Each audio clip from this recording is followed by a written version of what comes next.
Hi, today is January 25th, 2023, and here are my poems for the day. The first one is poem number 149 for the year, Better Metaphor. Last night I was casting about as if I were in a boat on the lake that is my mind with a fishing rod, hoping I would get a nibble, but I actually felt more like a pig snuffling the ground for truffles, and I was fine with that. I love pigs. Better to snuffle like a pig than to fish for fish, even if only metaphorically, because even if it's only a metaphor, I still see hooks going through faces and eyes bulging and mouths gasping. But with the pig, I just see a pig, nose to the ground, snuffling around, happily truffle hunting, and that's just so much better. That's the better metaphor.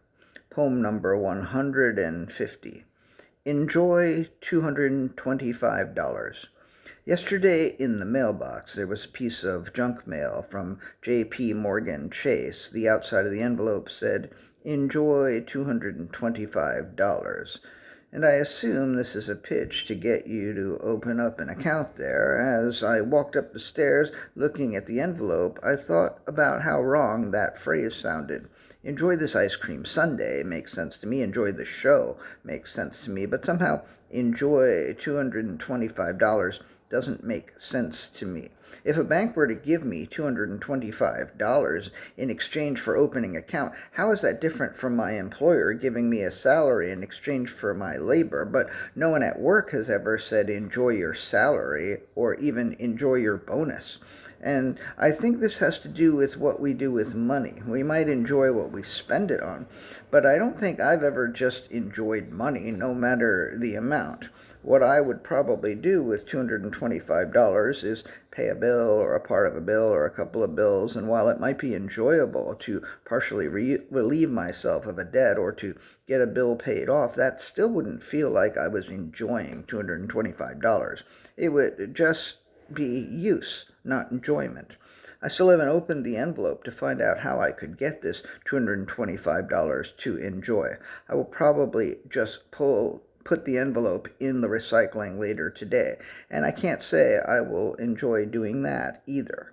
Poem number 141. Please fire me. A recent scandal involving several top Ukraine officials caught my eye yesterday. A deputy in the Ministry of Defense reportedly asked to be fired following purchases by the military of food for soldiers at inflated prices. What I found interesting is that apparently in Ukraine, people asked to be fired, whereas here people are asked to submit their resignations. Maybe I'm missing something. Maybe in Ukraine, you have to stay in the military until they throw you out. You can't just quit. I guess that isn't so weird. Probably a lot of armies are like that. But in this instance, people were caught doing something that should have gotten them fired without them having to ask to be fired. But still, they have to ask to be fired. Why can't they just get fired automatically? And here in the U.S., why does the president ask for a resignation instead of just firing people? I don't think it's just so that the president doesn't have to pay unemployment insurance. I think it's actually a polite thing, like, I'm going to fire you, but you can save face by simply turning in your resignation. I think that's what it is in the U.S. But what about the Ukraine thing? Like, did this deputy think somehow someone would lose face if he handed in his resignation rather than just being fired? Why would anybody ever ask to be fired? There's that thing of when people say, you can't fire me, I quit. But this is like, you can't ask for my resignation, I'm asking you to fire me. I find it very strange. Poem number 152, Alternatives. When someone lies to you, you can either lie back and take it, or take it and lie back. And last one today is poem number 153, Easier. At the beginning of last year, I thought it might be nice to write 2,000 poems at the end of, I'm sorry, at the beginning of last year, I thought it might be nice to write 2,000 poems that year. The previous year, 2021, when I was writing at least 3 poems a day, I wrote 1,328 for that year. So last year, I upped it to at least 5 every weekday and at least 7 on Saturdays and Sundays. and I thought that that would do it. But just to be sure, I did extra poems some days.